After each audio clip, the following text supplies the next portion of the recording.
Good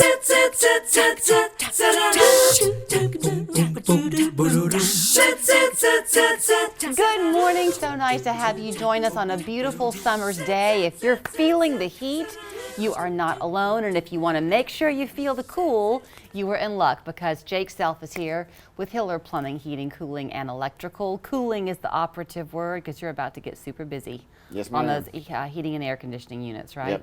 Yep. So I've had my thermostat down at my house for a while. I mean, to me, it's been hot, but we haven't gotten into the heat of summer. So if you haven't gotten a tune-up, make sure you get one. Make sure you get one, and then know the signs of what could be going wrong with your system. Like what? So some people will say it just doesn't feel cool anymore. You go up to the vent and maybe feel it, and there is no cool air coming out. There could be some underlying issues. Maybe the unit's froze up. We can go outside and my unit looks like an ice ball. And it's time to look and see what's wrong with that. Okay. Or it's blowing warm air and you go outside, there is no ice. Maybe the actual compressor, the heart of the system, is no longer running. Or it almost feels sticky inside. And that could be there's a humidity issue inside your house.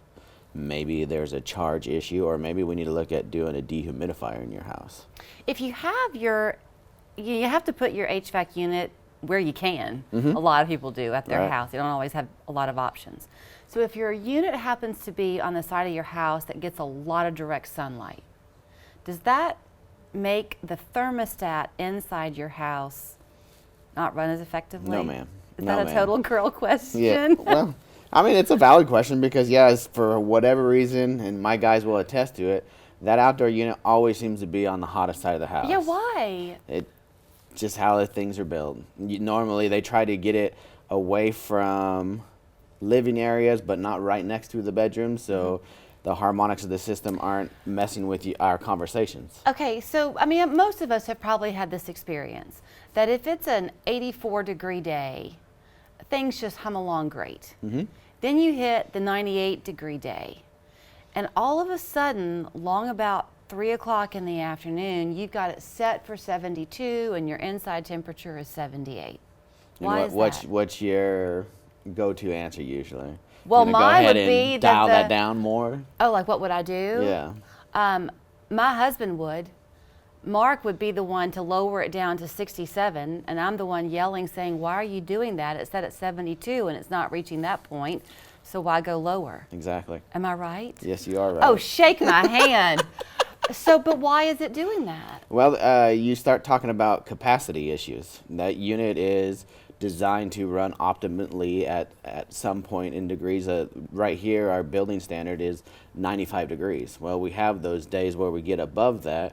Our unit is not going to cool like it would when it's below that 95. And then now we got to just see, did we get it installed by a licensed bonded contractor? Did they do the heat load on your house? Because every system is designed for the square footage of your house, to the glass window in your house, to how many occupants are in the house.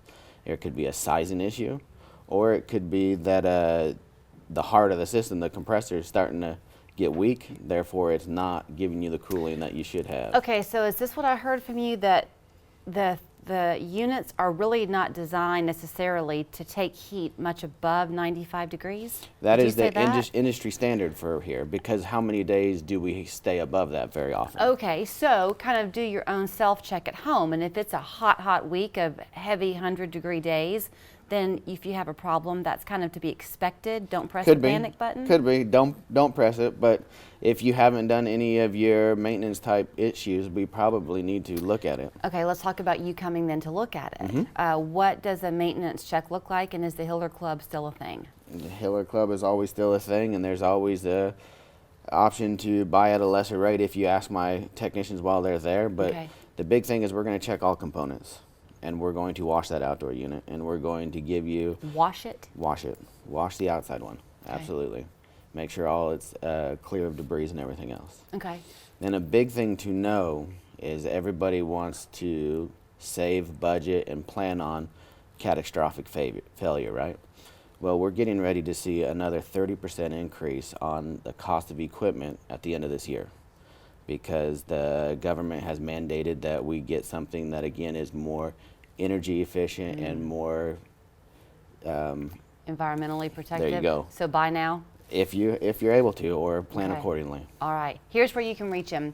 It's Hiller Plumbing, Heating, Cooling, and Electrical, 481-9180. If you go to happyhiller.com, you can see about that Hiller Club I was talking about. It's kind of self-explanatory. I can attest to it. When their guys are in your driveway, you know you're in great hands. Thank you, you. Jake.